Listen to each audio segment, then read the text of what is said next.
ಉಪನ್ಯಾಸ ಕೊಡ್ತೀನಿ ಅಂತ ನನಗೆ ಗೊತ್ತಿಲ್ಲ. ಹಾಗೆ ನನ್ನ ಸುಮಾರು 3 ದಶಕಗಳ ಕಾಲದ ವೃತ್ತಿ ಜೀವನದ ಅನುಭವಗಳನ್ನು ಬಹುಶಃ ನಾನು ಹಂಚಿಕೊಳ್ಬೋದು ಅಂತ ನನಗೆ ಕಾಣುತ್ತೆ. ಅನ್ವೇಷಣೆ ಕಾರ್ಯಕ್ರಮ ತುಂಬ ಈಗ ಅದಾಗಿದೆ. ಎಷ್ಟೊತ್ತು ಮಾತಾಡ್ಬೋದು,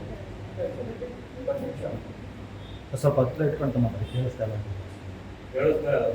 ನೋಡ್ತೀನಿ, ನಾನು ಟ್ರೈ ಮಾಡ್ತೀನಿ. ಈಗ ಬದಲಾದ ಪರಿಸ್ಥಿತಿ ಮಾಧ್ಯಮ ಸ್ಥಿತಿಗತಿ ಅಂತ. ಬದಲಾವಣೆ ಜಗದ ನಿಯಮ, ಇದು ಎಲ್ಲರಿಗೂ ಗೊತ್ತಿದೆ, ಗೀತೆಯ ಸಾರ ಇದೆ. ಹಾಗೆಯೇ ಡಾರ್ವಿನ್ನ ವಿಕಾಸವಾದ ಬಗ್ಗೆ ನಮ್ಗೆ ಎಲ್ಲರಿಗೂ ಗೊತ್ತಿದೆ, ಅಲ್ಪ ಸ್ವಲ್ಪ ಆದರೂ ಓದಿರ್ತೀವಿ ನಾವು. ಡಾರ್ವಿನ್ಸ್ ಥಿಯರಿ ಆಫ್ ಎವಲ್ಯೂಷನ್ಸ್, ಅದರಲ್ಲಿ ಬಹಳ ಮುಖ್ಯವಾಗಿರೋದು ಸರ್ವೈವಲ್ ಆಫ್ ದ ಫಿಟೆಸ್ಟ್ ಅಂತ. ಅಂದರೆ ಯಾರು ಬಹಳ ಪ್ರಬಲರಾಗಿರ್ತಾರೋ, ಯಾರು ತಾಕತ್ತು ಇರುತ್ತೋ ಅವರು ಉಳ್ಕೊಳ್ತಾರೆ, ಉಳಿದವರು ನಶಿಸ್ತಾರೆ ಅಂತ ಒಂದು. ಅದರಲ್ಲಿ ಇನ್ನೊಂದು ಮುಖ್ಯವಾದಂಥ, ಆದರೆ ಅಷ್ಟೊಂದು ಪ್ರಸಿದ್ಧಿಗೆ ಬಂದಿರುವಂಥ ಇನ್ನೊಂದು ವಿಚಾರ ಏನು ಅಂತಂದ್ರೆ ಹೊಂದಾಣಿಕೆ, ಅಂದರೆ ಅಡಾಪ್ಟೇಷನ್ ಅಂತ ಕರೀತಾರೆ.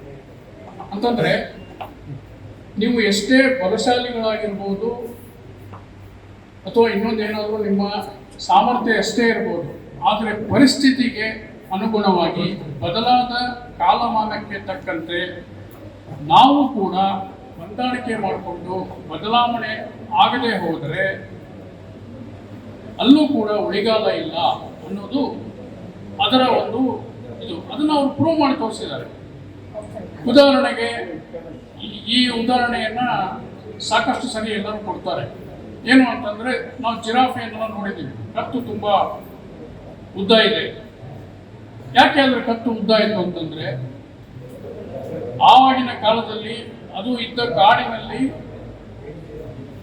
ತುಂಬ ಎತ್ತರವಾದಂಥ ಮರಗಳಿದ್ವು. ಆ ಮರದ ಎಲೆಗಳು ಜಿರಾಫೆಗಳಿಗೆ ಸಿಗ್ತಾ ಇರಲಿಲ್ಲ. ಆದ್ದರಿಂದ ಆ ಎಲೆಗಳನ್ನು ಹಿಡಿಲಿಕ್ಕೆ ಹೋಗ್ಬಿಟ್ಟು ಕತ್ತನ್ನು ಎತ್ತರಿಸಿ ಎತ್ತರಿಸಿ ಎತ್ತರಿಸಿ ಮಾಡ್ಲಿಕ್ಕೆ ಹೋಗಿ, ಹಾಗಾಗಿ ಅದರ ಕತ್ತು ಎತ್ತರ ಆಗಿದೆ. ಇದು ವಿಕಾಸ, ಇದು ಬದಲಾವಣೆ, ಇದು ಹೊಂದಾಣಿಕೆ, ಇದು ಅಡಾಪ್ಟೇಷನ್. ಅದೇ ರೀತಿ ಕರಡಿಗಳು ಎಲ್ಲೂ ಇರ್ತವೆ, ಹಿಮ ಪ್ರದೇಶದಲ್ಲೂ ಇರ್ತವೆ, ಹಿಮ ಕರಡಿಗಳು ಅಂತಾರೆ. ಇಲ್ಲಿ ಕಪ್ಪು ಇದ್ರೆ ಅಲ್ಲಿ ಬಿಳಿ ಇರ್ತವೆ. ಯಾಕೆ ಅಂತಂದ್ರೆ ಆ ರೀತಿಯ ಒಂದು ಹಿಮವನ್ನ, ಆ ರೀತಿಯ ಒಂದು ಚಳಿಯನ್ನ ತಡ್ಕೊಳ್ಳಿಕ್ಕೆ ಅಡಾಪ್ಟ್ ಆಗಿರುವಂತ ಒಂದು ಪರಿ. ಸೊ ಹೀಗಾಗಿ ಈ ಅಡಾಪ್ಟೇಷನ್ ಮತ್ತೆ ಹೊಂದಾಣಿಕೆ ಮತ್ತು ಬದಲಾವಣೆ ಅನ್ನೋದು ಬಹಳ ಮುಖ್ಯ ಅನ್ನೋದು ಇವತ್ತಿನ ನಾನು ಮಾತಾಡಲಿಕ್ಕೆ ಇಷ್ಟಪಡುವಂತ ವಿಷಯ. ನಮ್ಮ ವಿಶ್ವವಾಣಿ ಪತ್ರಿಕೆಯ ಪ್ರಧಾನ ಸಂಪಾದಕರಾದಂಥ ಶ್ರೀ ವಿಶ್ವೇಶ್ವರ ಭಟ್ ಅವರು ತಮ್ಮ ಅಂಕಣದಲ್ಲಿ ಬರೆದಿರುವ ಅಂಕಣದ ಪೈಕಿ ಒಂದು 2 ಆರ್ಟಿಕಲ್ಗಳ ಉದಾಹರಣೆಗಳನ್ನ ಇವತ್ತು ನಾನು ಹೇಳಲಿಕ್ಕೆ ಇಷ್ಟಪಡ್ತೀನಿ. ಅದರಲ್ಲಿ ಮೊದಲನೇದು, ಆ ಆರ್ಟಿಕಲ್ಲಿನ ಶೀರ್ಷಿಕೆ ಏನಿತ್ತು ಅಂದರೆ, ಯಶಸ್ಸಂದರೆ ಸಾಧನೆಯಲ್ಲ, ಸಾಧಿಸುತ್ತಲೇ ಇರೋದು ಅಂತಂದ್ರೆ, ನಾವು ಯಾವುದೇ ಒಂದು ಕೆಲಸದಲ್ಲಿ, ಕಾರ್ಯದಲ್ಲಿ ಯಶಸ್ಸನ್ನು ಸಾಧಿಸ್ಬೋದು. ಆ ಯಶಸ್ಸನ್ನು ಸಾಧಿಸೋದು ಕೂಡ ದೊಡ್ಡ ಸಾಧನೆಯಾದರೂ ಕೂಡ ಯಶಸ್ಸನ್ನು ಸಾಧಿಸೋದೇ ಸಾಧನೆಯಲ್ಲ. ಆದರೆ ಆ ಸಾಧನೆಯನ್ನು ಉಳಿಸ್ಕೊಂಡು ಹೋಗೋದಿದೆಯಲ್ಲ, ಅದು ಬಹಳ ದೊಡ್ಡ ಸವಾಲು ಮತ್ತು ಚಾಲೆಂಜ್ ಅಂತ ಕರೀತಾರೆ. ಉದಾಹರಣೆಗೆ ಕಾರ್ಲ್ ಲೂಯಿಸ್ ಅವರು 9.8 ಸೆಕೆಂಡ್ನಲ್ಲಿ 100 ಮೀಟರ್ ರನ್ನಿಂಗ್ ಮಾಡಿಬಿಟ್ಟು ಗೋಲ್ಡ್ ಮೆಡಲ್ ಪಡೆದಿರ್ಬೋದು. ಆದರೆ ಮುಂದೆ ಮತ್ತೊಬ್ಬರು ಹುಸೇನ್ ಬೋಲ್ಟ್ ಬರ್ತಾರೆ, 9.6, 9.5 ಅದು ಓಡ್ತಾರೆ. ಹಂಗಂದ್ರೆ ಕಾರ್ಲ್ ಲೂಯಿಸ್ ಸಾಧನೆ ಏನು ಸಣ್ಣದ ಅಲ್ಲ. ಆದರೆ ಅವ್ರಿಗಿಂತ ಆ ಸಾಧನೆಯನ್ನು ಇಂಪ್ರೂವ್ ಮಾಡುವಂಥ ಮತ್ತೊಬ್ಬರು ಬರ್ತಾರೆ.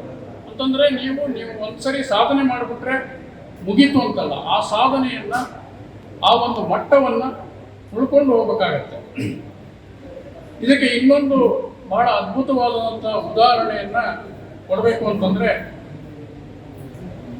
ಈ ಮೊಬೈಲ್ ಬಂದ ಆರಂಭ ದಿನದಲ್ಲಿ ನಮಗೆಲ್ಲರಿಗೂ ಗೊತ್ತಿದೆ, ನಾವೆಲ್ಲರೂ ಬಳಸ್ತಾ ಇದ್ದದ್ದು ಮೊಬೈಲ್ ಯಾವ್ದು ಹೇಳಿ? ನೋಕಿಯಾ. ಅವಾಗ ನೋಕಿಯಾ ಅಂತಂದ್ರೆ ಅದೇ ಮೊಬೈಲ್ ಅಂದ್ರೆ ನೋಕಿಯಾ ಅಂತ.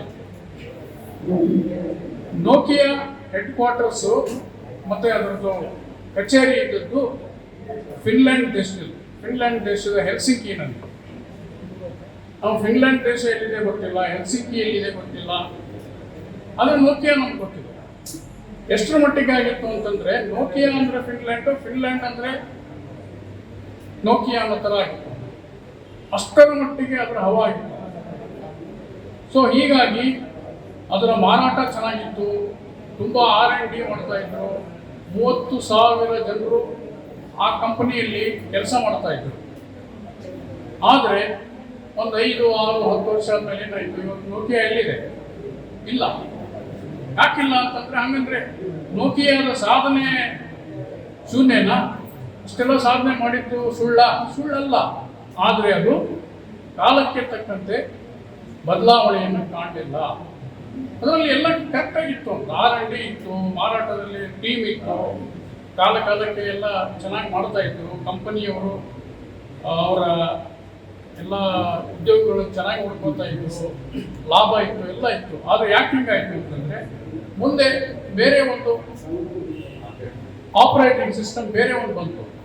ಆ ಸಿಸ್ಟಮ್ಗೆ ಅವರು ಅಡಾಪ್ಟ್ ಆಗಲಿಲ್ಲ, ಹಾಗಾಗಿ ಅವರು ಹೋದರು. ಸೊ ಈ ರೀತಿ ನಾವು ಬದಲಾವಣೆಯನ್ನ ಪ್ರತಿಯೊಂದು ಕ್ಷೇತ್ರದಲ್ಲೂ, ಪ್ರತಿಯೊಂದು ಕಾಲಘಟ್ಟದಲ್ಲೂ, ಪ್ರತಿಯೊಂದು ಹಂತದಲ್ಲೂ ನಾವು ಮಾಡಿಕೊಳ್ಳದೇ ಇದ್ರೆ ನಮಗೆ ಉಳಿಗಾಲ ಇಲ್ಲ. ಸೊ ಇದು ಒಂದು. ಆಮೇಲೆ ಅವರು ಇನ್ನೊಂದು ಲೇಖನದಲ್ಲಿ ಅದರ ಶೀರ್ಷಿಕೆ ಏನು ಅಂತಂದ್ರೆ ಜೀವನದಲ್ಲಿ ಅಪ್ಡೇಟ್ ಆಗದಿದ್ರೆ ನಾವು ಔಟ್ಡೇಟ್ ಆಗ್ತೀವಿ ಅಂತ. ಅಂದ್ರೆ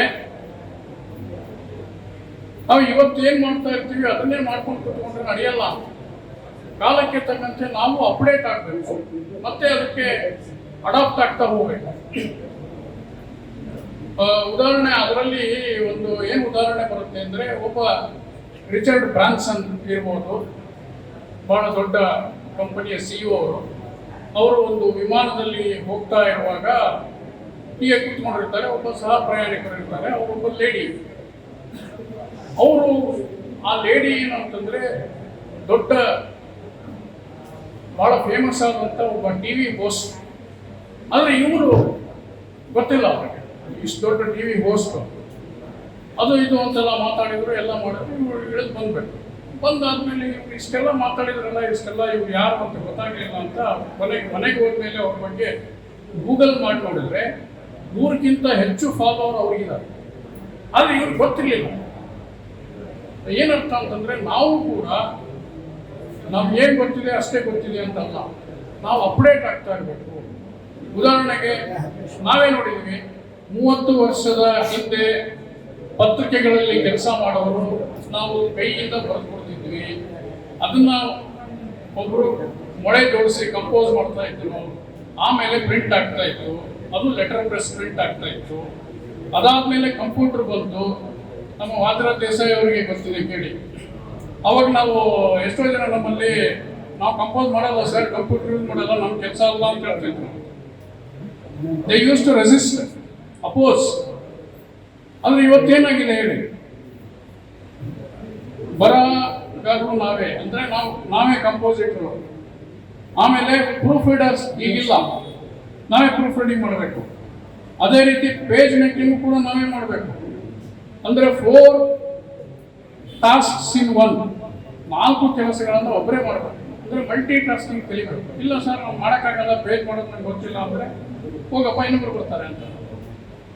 ಕಂಪೋಸ್ ಮಾಡಕ್ ಬರಲ್ಲ ಸರ್ ಅಂತ ನಾವು ಫಸ್ಟ್ ನಾವು ಯಾವ್ದಾದ್ರು ನ್ಯೂಸ್ ಪೇಪರ್ ಆಫೀಸ್ನಲ್ಲಿ ಕೆಲಸಕ್ಕೆ ತಗೋಬೇಕು ಅಂತಂದ್ರೆ ನೀವು ಕಂಪೋಸ್ ಮಾಡಕ್ ಬರುತ್ತಾ, ಪೇಜ್ ಮಾಡಕ್ ಬರುತ್ತಾ ಅಂತ ಕೇಳ್ತೀವಿ. ಇಲ್ಲ ಅಂತಂದ್ರೆ ಹೋಗ್ಬಾರ್ದು. That is the thing. So ಹೀಗಾಗಿ ನಾವು ಬದಲಾಗದೆ ಯಾವುದು ಬದಲಾಗೋದಿಲ್ಲ, ಅಥವಾ ಅದು ಬದಲಾಗ್ತಾ ಇರ್ತದೆ, ನಾವು ಅದಕ್ಕೆ ಬದಲಾವಣೆ ಆಗಲೇಬೇಕು ಅಂತ. ಇನ್ನೊಂದು, ನಾನು ಬಹುಶಃ ನ್ಯೂಸ್ ಪೇಪರ್ ಆಫೀಸ್ ಸೇರ್ಕೊಂಡಾಗಿಂದ ಒಂದು 20 ವರ್ಷದಿಂದ ನೋಡ್ತಾ ಇದ್ದೀನಿ. ನ್ಯೂಸ್ ಪೇಪರ್ ಮುಚ್ಚೋಗ್ಬಿಡ್ತವೆ, ನ್ಯೂಸ್ ಪೇಪರ್ ಮುಚ್ಚೋಗ್ಬಿಡ್ತವೆ ಹೇಳ್ತಾನೆ ಇದೆ. ನ್ಯೂಸ್ ಪೇಪರ್ ಯಾವತ್ತೂ ಮುಚ್ಚಿಲ್ಲ. ಕೆಲವು ಮುಚ್ಚಿರ್ಬೋದು ನೋಕಿಯಾದಂಥ ಕಾರಣಕ್ಕೆ, ಅಂದರೆ ಬದಲಾವಣೆ ಆಗಿದೆ, ಬೇರೆ ಬೇರೆ ಕಾರಣದಿಂದ ಮುಚ್ಚಿರ್ಬೋದು. ಆದರೂ ಕೂಡ ನ್ಯೂಸ್ ಪೇಪರ್ಗಳು, ಹೆಸರಾಂತ ನ್ಯೂಸ್ ಪೇಪರ್ಗಳು, ಹಳೆಯ ನ್ಯೂಸ್ ಪೇಪರ್ಗಳು ಇವತ್ತಿಗೂ ನಡೀತಾ ಇದ್ದಾವೆ, ಚೆನ್ನಾಗಿ ನಡೀತಾ ಇರ್ಬೋದು. ಯಾಕೆ ಹೀಗಾಗುತ್ತೆ ಅಂತಂದ್ರೆ ಬದಲಾವಣೆಗೆ ತಮ್ಮನ್ನು ತಾವು ತೆರೆದುಕೊಳ್ಬೇಕು. ತೆರೆದುಕೊಳ್ಳದೇ ಇದ್ರೆ ಕಷ್ಟ ಆಗುತ್ತೆ.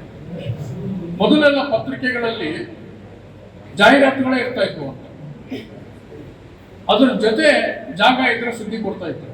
ನೀವು ಬೇಕಾದ್ರೆ ಹಳೆ ಕಾಲದ ಹಿಕ್ಕೀಸ್ ಬೆಂಗಾಲ್ ಗೆಜೆಟ್ ನೋಡ್ರಿ ಅಥವಾ ಬೇರೆ ಯಾವ್ದಾದ್ರು ಪತ್ರಿಕೆಗಳನ್ನು ನೋಡಿ, ಮೊದಲು ಅದರಲ್ಲಿ ಬರೀ ಜಾಹೀರಾತು ಇರ್ತಿದ್ವು, ಅದ್ರ ಮಧ್ಯೆ ಒಂದಷ್ಟು ನ್ಯೂಸ್ ಕೊಡ್ತಾ ಇದ್ರು.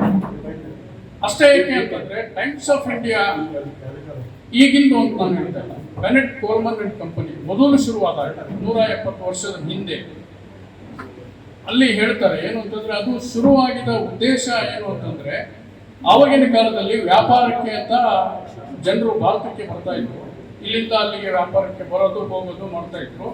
ಅವಾಗ ಹಡಗಿನಲ್ಲಿ ಬಂದ ಮೇಲೆ ಇಲ್ಲಿ ಉಳ್ಕೋಬೇಕಾಗಿತ್ತು, ಇನ್ನೊಂದು ಹಡಗಿಗೆ ಕಾಯ್ತಾ ಇರ್ಬೇಕು. ಅವಾಗ 2 ದಿವಸನೋ 3 ದಿವಸನೋ 1 ವಾರನೋ ಇಲ್ಲಿರೋರು. ಆ ಸಂದರ್ಭದಲ್ಲಿ ಅವರಿಗೆ ತಮ್ಮೂರಲ್ಲಿ ಏನಾಗ್ತಾ ಇದೆ ಅಥವಾ ಇಲ್ಲಿ ಏನಾಗ್ತಾ ಇದೆ ಅಥವಾ ವ್ಯಾಪಾರ ಸಂಬಂಧಿ ಏನಾದರೂ ಒಂದಷ್ಟು ಮಾಹಿತಿಗಳು ಬೇಕಾಗ್ತಾ ಇತ್ತು. ಆ ಉದ್ದೇಶದಿಂದ ಪತ್ರಿಕೆ ಶುರುವಾಗಿರೋದು.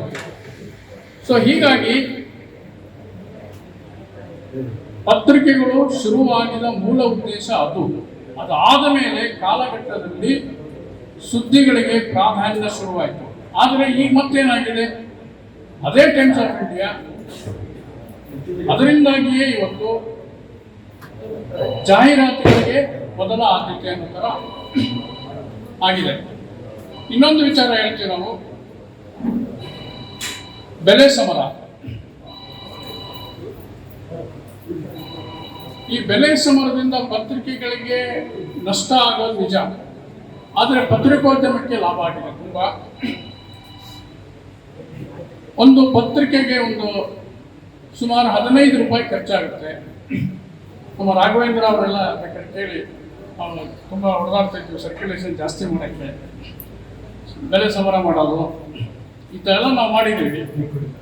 ಸೊ ಹೀಗಾಗಿ ಬೆಲೆ ಸಮರ ಮಾಡೋ ಉದ್ದೇಶ ಯಾಕೆ ಬಂತು ಅಂತಂದ್ರೆ, ಒಂದು ಪತ್ರಿಕೆಗೆ 15 ರೂಪಾಯಿ ಖರ್ಚಾಗ್ತದೆ.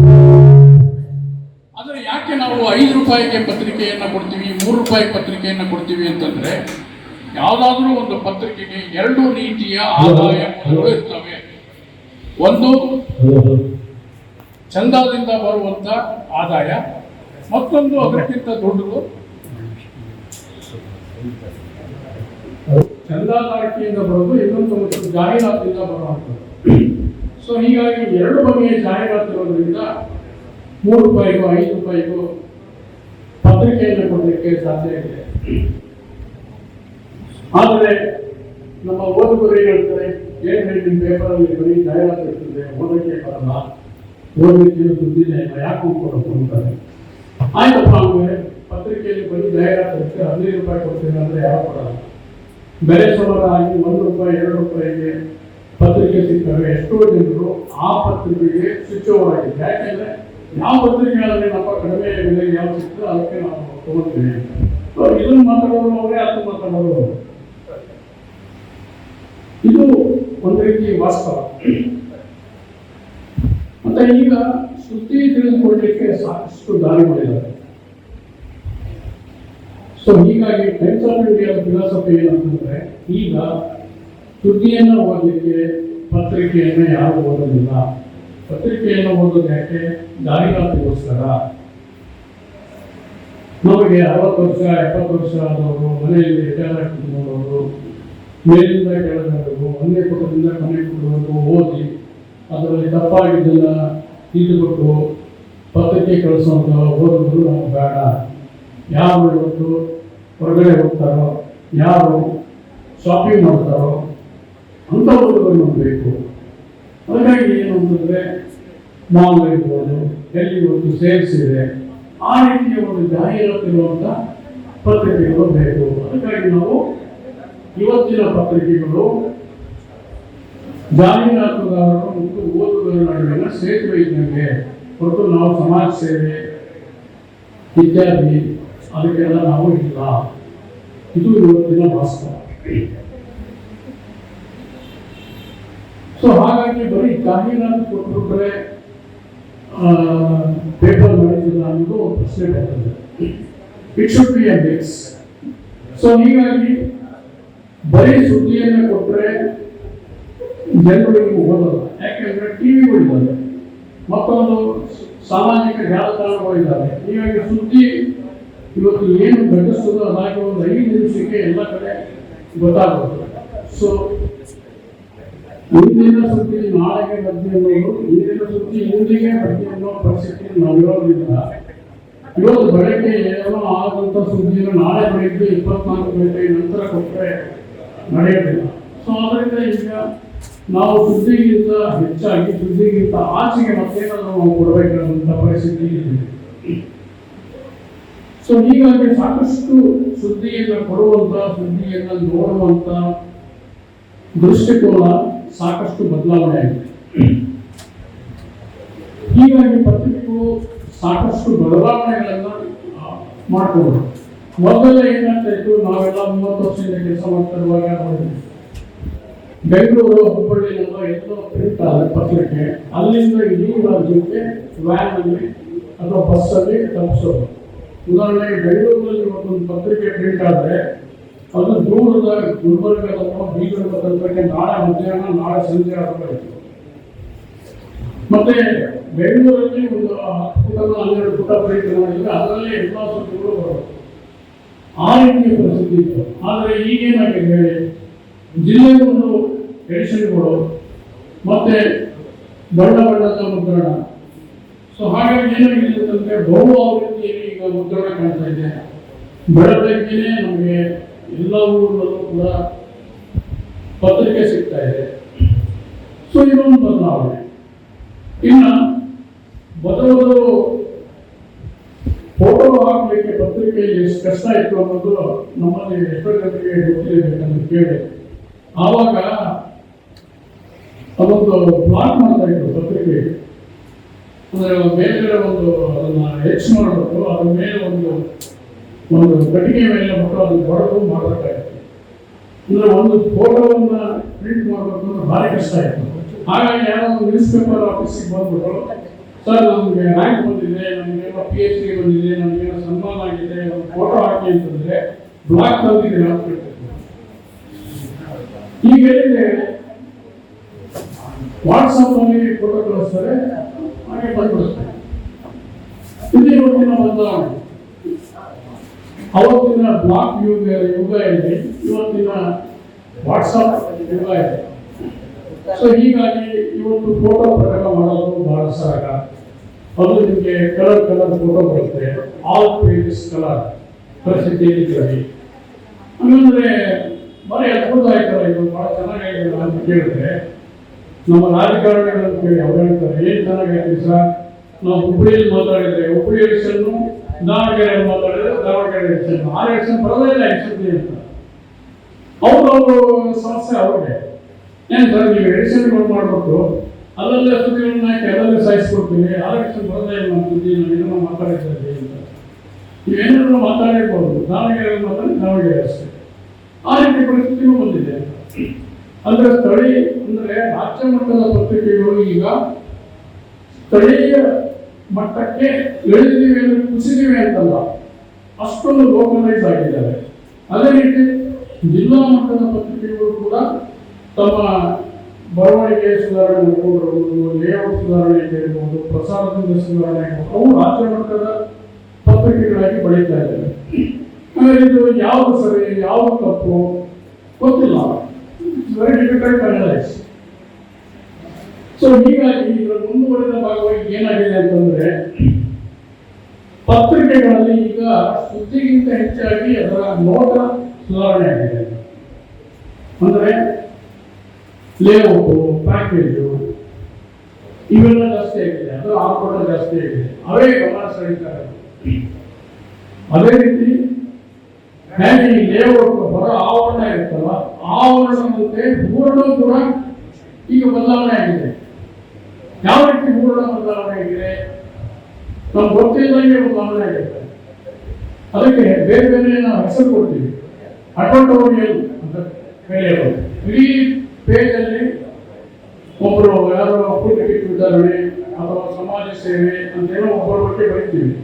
ಏನು ಅಂತ ನೋಡಿದ್ರೆ ಇವ್ರ ಬಗ್ಗೆ ಇಷ್ಟೊಂದು ಯಾಕೆ ಬರ್ತಿದ್ದಾರಪ್ಪ ಅಂತಂದ್ರೆ ಏನು ಅವ್ರ ಬಗ್ಗೆ ಇರುವಂತ ಅವರ ಸಾಧನೆ ನೋಡಿ ಬರೆಯೋದಲ್ಲ, ಅಥವಾ ಅವ್ರ ಮೇಲೆ ಇರೋ ಗೌರವ ಪ್ರೀತಿಯಿಂದ ಬರೆಯೋದಲ್ಲ, ಅವರು ಅದಕ್ಕೆ ಕಾಸು ಕೊಟ್ಟಿರ್ತಾರೆ. ಆದ್ರೆ ನಾವು ಇದು ಜಾಹೀರಾತು ಅಂತ ಬರೆಯೋದನ್ನ ಜಾಣತನದಿಂದ ಕೊಟ್ಟಿದ್ದೀವಿ. ಅಡ್ವರ್ಟೋರಿಯಲ್, ರೆಸ್ಪಾನ್ಸ್ ಕನೆಕ್ಟ್, ಈ ರೀತಿ ಹೊಸ ಹೊಸ ಹೊಸ ಪದಪುಂಜಗಳನ್ನ ಹಾಕ್ತೀವಿ ಅಷ್ಟೇ. ಆದರೆ ಅರ್ಥ ಅಷ್ಟೇ. ಇದಕ್ಕಿಂತ ಮುಂಚೆ ಈ ರೀತಿಯ ಹೊಸದಾಗಿ ಇಂಟ್ರೊಡ್ಯೂಸ್ ಆದಾಗ ನಮ್ಮ ರಾಘವೇಂದ್ರ ಅವರಿಗೆಲ್ಲ ಗೊತ್ತಿದೆ ಅಂತ ಹೇಳಿ ಅವ್ರಿಗೆ ನಾವೇನ್ ಮಾಡ್ತಿದ್ವಿ, ಪೇಡ್ ನ್ಯೂಸ್ ಅಂತಿದ್ವಿ. ಅದು ಕೇಳಲಿಕ್ಕೆ ತುಂಬಾ ಕರ್ನಾಟಕವರ ಹಾರ್ಸ್ ಆಗುತ್ತೆ ಅಂತ ಈಗ ಏನ್ ಮಾಡ್ತೀವಿ, ರೆಸ್ಪಾನ್ಸ್ ಕನೆಕ್ಟ್. ಏನು ಹೆಸರು, ಸುಮ್ಮನೆ ಹೆಸರು ಅದಕ್ಕೊಂದು ಕೊಡೋದು, ಎಲ್ಲ ಅರ್ಥ ಅಷ್ಟೇ. ಆದರೆ ಈಗ ಅನಿವಾರ್ಯ. ಈ ಉದಾಹರಣೆಗೆ ಒಂದು ಪತ್ರಿಕೆಯಲ್ಲಿ ಕೆಲಸ ಮಾಡೋರು ಎಡಿಟೋರಿಯಲ್ ಅಲ್ಲಿ ಇವತ್ತು ಯಾರೋ ಒಬ್ಬರು ಜನ್ಮದಿನ ಇತ್ತು, ಅವ್ರ ಬಗ್ಗೆ ಒಂದು 4 ಪೇಜ್ ಸಪ್ಲಿಮೆಂಟ್ ಅಂತಂದ್ರೆ ಬೇರೆ ಪತ್ರಿಕೆಯಲ್ಲಿ ಕೇಳ್ತಾರೆ ನೆಕ್ಸ್ಟ್ ಡೇ. ಮೊದಲೆಲ್ಲ ಬೇರೆ ಪತ್ರಿಕೆಯಲ್ಲಿ ಏನ್ ಸುದ್ದಿ ಬಂತು, ಏನ್ ಸುದ್ದಿ ಮಿಸ್ ಆಯ್ತು ಅಂತ ಕೇಳ್ತಾ ಇದ್ರು. ಈ ಸುದ್ದಿ ಬಗ್ಗೆ ಯಾರು ಕೇಳೋದಿಲ್ಲ. ಅವರು 4 ಪೇಜ್ ಹುಟ್ಟುಹಬ್ಬ ಸಪ್ಲಿಮೆಂಟ್ ಮಾಡಿದರೆ ನಮ್ಮಲ್ಲಿ 1 ಅಕ್ಷರ ಇದ್ದಾರೆ ಯಾಕೆ ಕೇಳ್ತಾರೆ. But this is the reality. So ಮತ್ತೆ ಇಷ್ಟು ಮಾತ್ರನೇ ಅಲ್ಲ, ಈ ಹೊಸ ಹೊಸ ಪ್ರಯೋಗಗಳಿಗೆ ಬರೀತಾ ಇದ್ದಾರೆ. ವಿಶೇಷ ಪುರವಣಿಗಳನ್ನು ಮಾಡ್ತಾರೆ. ಗೆಸ್ಟ್ ಎಡಿಟರ್ ಅಂತ ಜನರನ್ನು ಕರೆದ್ಬಿಟ್ಟು ಜನರ ಗಮನ ಸೆಳೆಯಲಿಕ್ಕೆ ಒಂದು ಲಿಮಿಟ್ ಮಾಡ್ತಾರೆ. ಮತ್ತೆ ಈಗ ಇನ್ನೊಂದೇನಂತಂದ್ರೆ ವಿಶೇಷ ಸಂದರ್ಭಗಳನ್ನ ವೈಭವದಿಂದ ಆಚರಿಸುವುದು ಬದಲಾಗಿದೆ. ನವರಾತ್ರಿ ಇರ್ಬೋದು, ಶಿವರಾತ್ರಿ ಇರ್ಬೋದು, ಯಾವುದಾದ್ರೂ ಸರಿ, ಒಟ್ಟು ಹಬ್ಬ ಮಾಡಬೇಕು. ಈಗ ಇನ್ನೇನು ಪಕ್ಷ ಮಾಸ ಬರುತ್ತೆ, ಪಕ್ಷ ಮಾಸ ಮುಗಿದ ತಕ್ಷಣ ನವರಾತ್ರಿ ಶುರುವಾಗುತ್ತೆ. ನೀವೆಲ್ಲರೂ ಒಂದು ಕಳೆದ 3-4 ವರ್ಷದಿಂದ, ಒಂದು 5 ವರ್ಷದಿಂದ ಗಮನಿಸಬಹುದು. ನವರಾತ್ರಿ ಅಂದ ತಕ್ಷಣ ನವರಂಗ ಅಂತ ಒಂದು ದೊಡ್ಡ ಹಬ್ಬ ಎಲ್ಲ ಪತ್ರಿಕೆಯಲ್ಲಿ ಆಚರಿಸ್ತಾರೆ. ಏನಂತಂದ್ರೆ ನವರಾತ್ರಿಯ 9 ದಿವಸ ಕೂಡ ಒಂದೊಂದು ಬಣ್ಣವನ್ನ ಅದು ಪ್ರತಿನಿಧಿಸಿದೆ ಅಂತ ಹೇಳ್ಬಿಟ್ಟು ಆಯಾ ಬಣ್ಣದ ನೀವು ಬಟ್ಟೆಯನ್ನ ಹಾಕೊಳ್ಳಿ, ಹೊಸ ಸೀರೆ ಖರೀದಿ ಮಾಡಿ, ಹೊಸ ಬಟ್ಟೆಯನ್ನು ಹಾಕೊಂಡು ಅದನ್ನು ನೀವು ನಮಗೆ ಫೋಟೋ ತೆಗೆದು ಕಳಿಸಿ ನಾವು ಪಬ್ಲಿಷ್ ಮಾಡ್ತೀವಿ ಅಂತ. 1,000 ಜನ ಫೋಟೋ ಹೊಸ ಬಟ್ಟೆ ಖರೀದಿ ಮಾಡಿ ಫೋಟೋ ತೆಗೆದು ಚಂದ ಮಾಡಿ ಅವ್ರನ್ನ ಕಷ್ಟಪಟ್ಟು ಕಳಿಸಿದ್ರು ಕೂಡ ಅದನ್ನು ಬರೋದು ಒಂದು 5 ಜನರಿಂದ 10 ಜನರು ಗೊತ್ತಿಲ್ಲ. ಅದರ ಮಧ್ಯೆ ಒಂದು ಜಾಹೀರಾತು ಕೊಡ್ತಾರೆ, ಸ್ಪಾನ್ಸರ್ಶಿಪ್. ಯಾವುದು ಸುದರ್ಶನ್ ಸಿಲ್ಕ್ ಅಂದ್ರೆ ಇದು. ಆದ್ರೆ ಓದುಗರಿಗೆ ಇದು ಅರ್ಥ ಆಗುತ್ತೋ ಗೊತ್ತಿಲ್ಲ, ಅಥವಾ ಅರ್ಥ ಆದರೂ ಕೂಡ ಅನಿವಾರ್ಯ. So this is the new trend. ಓದುಗರಿಗೆ ಏನೋ ವಿಶೇಷವಾಗಿ ಮಾಡ್ತಾ ಇದ್ದಾರೆ, ಬಹಳ ವಿಸ್ತೃತವಾಗಿ ಹೊಸದಾಗಿ ಮಾಡ್ತಾ ಇದ್ದಾರೆ ಅನ್ನೋ ಆಯ್ತು. ಆ ನೆಪದಲ್ಲಿ ಇವರಿಗೆ ಒಂದಷ್ಟು ಸಂಪಾದನೆಯೂ ಆಯಿತು. ಅಂದರೆ ಈಗ ಇತ್ತೀಚಿನ ದಿನಗಳಲ್ಲಿ ಈ ಪತ್ರಿಕೋದ್ಯಮದಲ್ಲಿ ಅಥವಾ ಮಾಧ್ಯಮದಲ್ಲಿ ಒಂದು ಹೊಸ ನಾನು ಅವಾಗಲೇ ಹೇಳಿದ್ದೇನೆ, ಟರ್ಮಿನಾಲಜಿಗಳು ಬಂದಿದ್ದಾವೆ. ಇದಕ್ಕೆ ಮಾನಿಟೈಸೇಷನ್ ಅಂತ ಕರೀತಾರೆ. ಅಂದ್ರೆ ನಗರೀಕರಣ ಮಾಡೋದು, ಸುದ್ದಿಯನ್ನು ಕೂಡ ನೀವು ಬೆಳೆ ತೆಗೆಯೋದು, ಹಣ ಮಾಡೋದು. ಈ ಸುದ್ದಿಯನ್ನು ನಾವು ಹಾಕಿದರೆ ಇದರಿಂದ ನಮ್ಗೆ ಏನು ಲಾಭ ಆಗುತ್ತೆ, ಜಾಹೀರಾತು ಸಿಗುತ್ತಾ, ಅದು ಸಿಗುತ್ತಾ ನೋಡೋಣ. ಸೊ ಹೀಗಾಗಿ ಮಾನಿಟೈಸೇಷನ್ ಅನ್ನೋದು ಇವತ್ತಿನ ಮಂತ್ರ ಆಗಿ ಇಡೀ ಸುದ್ದಿ, ಇಡೀ ಪತ್ರಿಕೆಗಳು ಅಥವಾ ಒಟ್ಟಾರೆ ಮಾಧ್ಯಮಗಳು ಅದರ ಸುತ್ತ ಈಗ ಬೆಂಕಿ ಹೊಡೆಯುವಂತೆ ಆಗಿದೆ. ಅದು ಅನಿವಾರ್ಯ ಮತ್ತು ಅಸಹಾಯಕತೆ ಇರುವುದು ಗೊತ್ತಿಲ್ಲ. ನೀವು ಇನ್ನೂ ಒಂದು ಸಂಗತಿಯನ್ನ ಗಮನಿಸಬೇಕು. ಮೊದಲ ಪತ್ರಿಕೆಗಳಲ್ಲಿ ಲೇಖನಗಳನ್ನೆಲ್ಲ ಪ್ರಕಟ ಆದರೆ ಆ ಲೇಖನಗಳಿಗೆ ದುಡ್ಡು ಕೊಡ್ತಾ ಇದ್ರು, ಸಂಭಾವನೆ ಅಂತ ಕರೀತಾ ಇದ್ರು. ಮತ್ತೆ 1,000 1,500 ಆ ದುಡ್ಡಿಗೋಸ್ಕರ ಹಿರಿಯ ದೊಡ್ಡ ದೊಡ್ಡ ಲೇಖಕರು ಕೂಡ ಜಗಳ ಮಾಡ್ತಾ ಇದ್ರು. ಏನ್ ಸರ್ ನಮ್ಮ ಸಂಭಾವನೆ ಕೊಟ್ಟಿಲ್ಲ, 1 ತಿಂಗಳಾಯ್ತು, 2 ತಿಂಗಳಾಯ್ತು. ಆದ್ರೆ ಈಗ ಎಷ್ಟು ಪತ್ರಿಕೆಗಳು ಸಂಭಾವನೆ ಕೊಡ್ತಾರೆ ನಮ್ಗೆ ಗೊತ್ತಿಲ್ಲ. ಬಹುಶಃ ನಿಲ್ಲಿಸಿರ್ಬೇಕು ಅನ್ಕೊಂಡೆ, ಅಥವಾ ಯಾವುದೋ 1-2 ಪ್ರಮುಖ ಪತ್ರಿಕೆಗಳು ಕೊಡ್ತಾರೋ ಕೊಡಲ್ಲ ಗೊತ್ತಿಲ್ಲ. ಈ ಯಾಕೆ ಅಂದರೆ ಸಂಭಾವನೆ ಕೊಡೋದನ್ನು ನಿಲ್ಲಿಸಿದ್ದಾರೆ ಅಂತ ಕೇಳಿದರೆ ಮ್ಯಾನೇಜ್ಮೆಂಟ್ನವರು ಏನು ಹೇಳ್ತಿದ್ದಾರೆ ಅಂತ ಅದರಲ್ಲಿ ಪತ್ರಿಕೆಯಲ್ಲಿ ಅವರಿಗೆ ಅಷ್ಟು ದೊಡ್ಡ ಜಾಗ ಕೊಡ್ತೀನಿ ಅರ್ಧ ಪುಟ ಕಾಲು ಪುಟ ಅದೇ ಜಾಗ ತಗೊಂಡ್ರೆ ಎಷ್ಟು ದುಡ್ಡು ಆಗುತ್ತೆ ಒಂದು ಕಾಲು ಪುಟದ್ದು ಅರ್ಧ ಪುಟದ್ದು ಒಂದು ಲೇಖನ ಹಾಕ್ತೀವಿ ಅದರ ಮೇಲೆ ಅವ್ರ ಹೆಸರು ಹಾಕ್ತೀವಿ ಅದರ ಮೇಲೆ ಅವ್ರ ಫೋಟೋ ಹಾಕ್ತೀವಿ ಹೀಗಿರುವಾಗ ನ್ಯಾಯವಾಗಿ ಹೇಳ್ಬೇಕು ಅಂದ್ರೆ ಅವರೇ ನಮಗೆ ದುಡ್ಡು ಕೊಡಬೇಕು ನಾವೇ ದುಡ್ಡು ಕೊಡಬೇಕು ಹಾಗಾಗಿ ಅವಾಗ ಕೊಡೋದ್ರೆ ತಪ್ಪ ಇಲ್ಲ ತಪ್ಪಲ್ಲ ಬಟ್ ಇನ್ನೂ ತಪ್ಪಿಲ್ಲದೆ ಇರ್ಬೋದು ಸರಿ ಇರ್ಬೋದು but change of thought process. This is the change.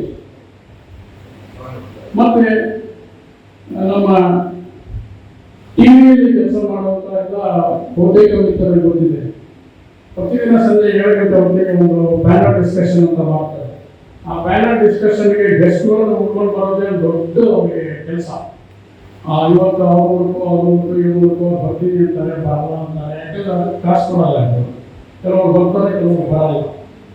ಆದರೆ ಟೈಮ್ಸ್ ನೋವು ಅಂತ ಕೆಲವು ಟಿವಿಗಳಲ್ಲಿ ಹೊಸ ಟ್ರೆಂಡ್ ಆಗಿದೆ.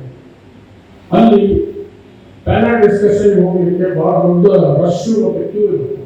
ಅಂದರೆ ದೊಡ್ಡ ಅಂದರೆ ಅವರು ಯಾವುದೋ ಒಂದು ಕ್ಷೇತ್ರದ ಹೆಸರು ಮಾಡಿರ್ತಾರೆ, ದೊಡ್ಡ ಉದ್ಯಮಿಗಳಾಗಿರ್ತಾರೆ, ದೊಡ್ಡ ಫ್ಯಾಷನ್ ಡಿಸೈನರ್ ಆಗಿರ್ತಾರೆ. ಆದರೆ ಅವರಿಗೆ ಹಣದ ಪ್ರಶ್ನೆ ಅಲ್ಲ, ಅವರಿಗೆ ಟಿವಿ ಬರೋದು. ಸೊ ಹಾಗಾಗಿ they don't mind even giving money to make an appearance on TV. So ಹಾಗಾಗಿ ಟಿವಿಯಲ್ಲೂ ಈಗ ಆ ಟ್ರೆಂಡ್ ಬಂದಿದೆ. ಒಂದು ಅಪಿಯರೆನ್ಸ್ಗೆ ಅವರೇ ಒಂದು ಫೀಸ್ ಕೊಡಬಹುದು ಅನ್ನೋ ಗೊತ್ತಿಲ್ಲ. ಸೊ ಇದು ಈ ರೀತಿಯ ಒಂದು ಮತ್ತೊಂದು ಬದಲಾವಣೆ. ಹಾಗೆ ಅಂತ ಹೇಳ್ಬಿಟ್ಟು ಇದು ಪತ್ರಿಕೆಗಳ ಸ್ಥಿತಿ ಮಾತ್ರ ಅಲ್ಲ. ಈ 80ರ ದಶಕದಲ್ಲಿ ಹೊಸದಾಗಿ ಟಿವಿ ಬಂತಲ್ಲ, ಆವಾಗ ದೂರದರ್ಶನ ಮಾತ್ರ ಇತ್ತು. ಆ ದೂರದರ್ಶನ ಬಂದಾಗ ಅದು ಬ್ಲ್ಯಾಕ್ ಅಂಡ್ ವೈಟ್ ಟಿವಿ ಇತ್ತು. ಆವಾಗ ಅನಿವಾರ್ಯವಾಗಿ ಟಿವಿ ನೋಡ್ತಾ ಇದ್ರು, ಬ್ಲ್ಯಾಕ್ ಅಂಡ್ ವೈಟ್ ನೋಡ್ತಾ ಇದ್ರು. ಆದರೆ ಅವಾಗ ಒಂದು ಮೊಣಗಾಟ ಇತ್ತು ಎಲ್ಲರದ್ದು. ಏನು ಬರೀ ಸರ್ಕಾರಿ ಕಾರ್ಯಕ್ರಮ ತೋರಿಸ್ತಾರೆ, ಮತ್ತೆ ಕಾರ್ಯಕ್ರಮಗಳು ಬಹಳ ಸಪ್ಪೆಯಾಗಿರುತ್ತೆ ಅಂತ ಮೂಗು ಮುರಿತಾ ಇತ್ತು. ಮತ್ತೆ ಸುದ್ದಿಯನ್ನ ಏನಾದರೂ ಒಂದು ಬಂದ್ರೆ ಅದನ್ನ ಅಥೆಂಟಿಕೇಟ್ ಮಾಡಬೇಕು ಅಂತಂದ್ರೆ BBC, CNN ಅದನ್ನ ನೋಡಿ ಕನ್ಫರ್ಮ್ ಮಾಡ್ಕೊಳ್ಳೋದು ಹಂಗೆ ಮಾಡ್ತಾ ಇದ್ರು. ಆದರೆ ಬಡ ಬಂದು ಖಾಸಗಿ ಚಾನಲ್ಗಳು ಜಾಸ್ತಿ ಆದಾಗ ಏನಾಯ್ತು, ಎಲ್ಲರೂ ಆ ಕಡೆ ಶಿಫ್ಟ್ ಆದರು, ದೂರದರ್ಶನ ಬಿಟ್ಬಿಟ್ಟು. ಮತ್ತೆ ಚಾನಲ್ಗಳು ಕೂಡ ಬೀದಿಗೆ ಬಂದು ಹಾಗೆ ಬಂದು ಊರು ಬಂದು ಒಪ್ಕೊಂಡ್ಮೇಲೆ ಅವರು 24/7 ಸುದ್ದಿ ಕೊಡೋಕ್ಕಾಗುತ್ತೆ. ಬೆಳಗ್ಗೆಯಿಂದ ಕೊಟ್ಟಿದ್ದ ಸುದ್ದಿ ಕೊಡೋಕ್ಕಾಗುತ್ತೆ. ಅದಕ್ಕೆ ಅವ್ರು ಏನು ಮಾಡಿದ್ರು, ಏನೋ ಹೊಸ ಹೊಸ ಕಾರ್ಯಕ್ರಮಗಳು, ಸ್ಪಾನ್ಸರ್ಡ್ ಪ್ರೋಗ್ರಾಮು, ಜ್ಯೋತಿಷ್ಯ, ಭವಿಷ್ಯ, ಈಗೂ ಇದೆ, ಕ್ರೈಮ್ ಡೈರಿ, ಕ್ರೈಮ್ ನ್ಯೂಸು, ಏನೋ ಈ ರೀತಿ ಶುರು ಮಾಡಿದ್ರು. ಮತ್ತೆ ಅವರು ಇಷ್ಟೊಂದು ಚಾನಲ್ ಇರೋದ್ರಿಂದ ಸರ್ವೈವ್ ಆಗಲ್ಲ, ಅದಕ್ಕೆ ಏನೋ ಗೇಮ್ ಶುರು ಮಾಡಿದ್ರು. ಸೊ ಅವರು ಗೇಮ್ ಶುರು ಮಾಡಿದಾಗೆ ಎಲ್ಲಿವರೆಗೆ ಬಂದಿದೆ ಅಂತಂದ್ರೆ, ಯಾವ್ದಾದ್ರು ಒಬ್ಬ ನಟಿ ಮದುವೆ ಆಯ್ತು ಅಂತಂದ್ರೆ ಅವ್ರ ಮದುವೆ ಫಿಕ್ಸ್ ಆಯ್ತು ಅಂತ ಶುರುವಾಗಿ ಅವ್ರ ಎಂಗೇಜ್ಮೆಂಟ್ ತೋರಿಸ್ಕೊಡ್ರು. ಇಡೀ ದಿವಸ ಎಂಗೇಜ್ಮೆಂಟ್ ಏನಾಯ್ತು, ಹೆಂಗಾಯ್ತು, ಏನು ಡ್ರೆಸ್ ಹಾಕೊಂಡಿದ್ರು, ರಿಂಗ್ ಎಕ್ಸ್ಚೇಂಜ್ ಆಗಿತ್ತು ಅದನ್ನ ತೋರಿಸ್ಕೊಡ್ರು. ಅದಾದ್ಮೇಲೆ ಮದುವೆ ಇಡೀ ದಿವಸ ತೋರಿಸ್ಬಿಟ್ರೆ ಹೆಂಗೆ ಟಿವಿ ತಿಳಿಸ್ಕೊಡಿದ್ರು, ಯಾರು ಎಷ್ಟು ಬಂದಿದ್ರು ಇತ್ಯಾದಿ ಇತ್ಯಾದಿ. ಅದಾದ್ಮೇಲೆ ಒಂದು 6 ತಿಂಗಳಾದ್ಮೇಲೆ ಸೀಮಂತ ಕಾರ್ಯಕ್ರಮ ತೋರಿಸ್ಬೇಕು. ಅದಾದ್ಮೇಲೆ ಅವ್ರಿಗೆ ಮಗು ಜನಿಸಿದ ಮೇಲೆ ಒಂದು ನಾಮಕರಣ ತೋರಿಸ್ಬೇಕು. ಅಂದ್ರೆ ಒಂದು ಪ್ಯಾಕೇಜ್ ಇದೆ ಪೂರ್ತಿ. ಅಲ್ಲಿಗೆ ನಾವೀಗ ಬಂದಿದ್ದೀವಿ. ಅದೇ ರೀತಿ ಈಗ ನಿಧನವನ್ನು ಕೂಡ ಬಹಳ ಹಬ್ಬದಂತೆ ಆಚರಿಸ್ತಾರೆ. ಯಾರಾದರೂ ಒಬ್ಬರು ಸತ್ರು ಅಂತ ತಿಳ್ಕೊಳ್ಳಿ, ಇವರಿಗೆ ಇಡೀ ದಿವಸ ಮುಗಿತಾರೆ. ಇದು ದೋಷ ಟೈಮ್ಸ್ ಶುರುವಾಗಿರೋದು ದೋಷ. ಬಹಳ ಠಾಕರೆಯವರು ನಿಧನರಾದಾಗ ಈ ರೀತಿ ಅದನ್ನು ಇಡೀ ದಿವಸ ತೋರಿಸ್ತಾರೆ. ಸೊ ಹೀಗಾಗಿ ಏನು ಅಂತಂದ್ರೆ, ಏನು ಇಷ್ಟೆಲ್ಲ ಮಾಡ್ತೀರಿ, ಈ ರೀತಿ ಯಾಕೆ ವೈಭವೀಕರಿಸ್ತೀರಿ ಅಂತ ಈಗ ಎಲ್ಲರೂ ಬೈಲಿಕ್ಕೆ ಶುರು ಮಾಡಿದ್ದಾರೆ. ಇವರು TRPಗೋಸ್ಕರ ಮಾಡ್ತಾ ಇದ್ದಾರೆ. TRP ಇಲ್ಲ ಬೇಕು. ಆದರೆ ನಾನು ಕೇಳೋದು ಏನಂತಂದ್ರೆ, ಈಗ ಟಿವಿಗಳಿಗೆ ಇಷ್ಟೆಲ್ಲ ಬೈತಾರಲ್ಲ, ಇದೇ ಜನರು 30 ವರ್ಷದಿಂದ ದೂರದರ್ಶನ ಶುರುವಾದಾಗ ಆ ದೂರದರ್ಶನಕ್ಕೆ ಬೈತಾ ಇದ್ರು. ಆಮೇಲೆ ಬದಲಾವಣೆ ಆಗಿತ್ತು ಯಾರು? ನಾವು ಜನರು, ನಾವು ಬದಲಾವಣೆ ಆಗಿದ್ವಿ, ಜನರು ಬದಲಾವಣೆ. ಸೊ ಹೀಗಾಗಿ ಜನರ ಆಸಕ್ತಿ ಒಂದೇ ತೆರನಾಗಿರೋದಿಲ್ಲ. ಈಗ ಸುದ್ದಿಗೆ ಟಿವಿಗಳೇ ಆಗ್ಬೇಕಾಗಿಲ್ಲ. ಟ್ವಿಟರ್ ಇದೆ, ಫೇಸ್ಬುಕ್ ಇದೆ, ವಾಟ್ಸಪ್ ಇದೆ, ಮತ್ತು ಇನ್ನೂ ಏನೇನೋ ಇದೆ. ಹಾಗಾದ್ರೆ ಟಿವಿ ಮುಗಿತಾ ಅಂತ ಕೇಳಿದ್ರೆ ಇಲ್ಲ, ಮುಗಿಯಲ್ಲ. ಟಿವಿನೇ ಇರುತ್ತೆ, ವಾಟ್ಸಪ್ ಇರುತ್ತೆ, ಫೇಸ್ಬುಕ್ ಇರುತ್ತೆ, ಪತ್ರಿಕೆಗಳು ಇರುತ್ತೆ. ಮತ್ತೆ ಈಗ ಎಲ್ಲ ಕಡೆ ಕ್ಲಬ್ ಹೌಸ್ ಬೇರೆ ಶುರುವಾಗಿದೆ. ಆ ಕ್ಲಬ್ ಹೌಸ್ ಎಷ್ಟು ಇರುತ್ತೆ ಅದು ಗೊತ್ತಿಲ್ಲ. ಹಾಗಾದ್ರೆ ರೇಡಿಯೋ ಹೋಗಿ ಟಿವಿ ಬಂತು, ಪತ್ರಿಕೆ ಹೋಗಿ ವೆಬ್ ಬಂತು, ಅವುಗಳ ಜೊತೆ ಡಿಜಿಟಲಿನ ಗಮ್ಮತ್ತು ಕೂಡ ಬಂತು. ಹೀಗಾಗಿ ಇವತ್ತು ಏನಾಗಿದೆ ಅಂದ್ರೆ ಎಲ್ಲವೂ ಇದೆ, ಆದರೆ ಏನೂ ಇಲ್ಲ ಅನ್ನೋ ಪರಿಸ್ಥಿತಿ ಇದೆ. ಆದರೆ ಒಂದು ಮಾತಂತ ನಿಜ, ಏನು ಹೋಗಿ ಏನು ಬಂದರೂ ಕೂಡ ಹಳೆಯದು ಇರುತ್ತೆ, ಹೊಸದು ಬರುತ್ತೆ.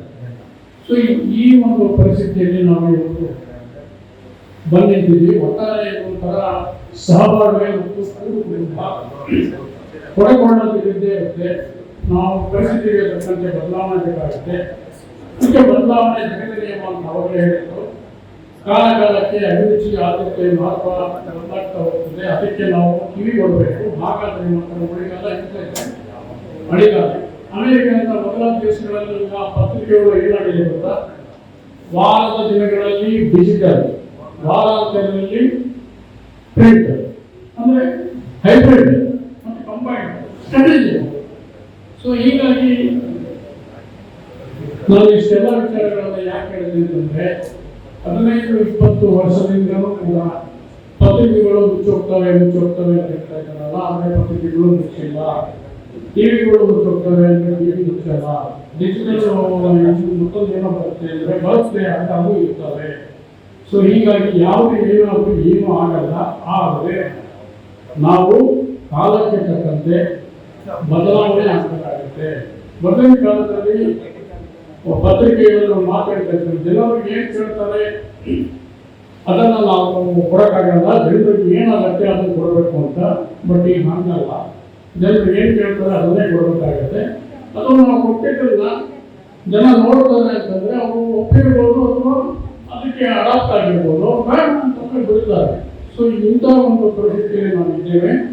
ಹಾಗಾಗಿ ನಾವು ಕಾಲಕ್ಕೆ ತಕ್ಕಂತೆ ಬದಲಾವಣೆ ಮಾಡಿಕೊಂಡು ಉಳಿದ್ರೆ ನಮಗೆ ಉಳಿಗಾಲ, ಇಲ್ಲ ಅಂದರೆ ಮಳೆಗಾಲ. ಇದು ಪತ್ರಿಕೋದ್ಯಮದ ಇಂದಿನ ಸ್ಥಿತಿಗತಿ.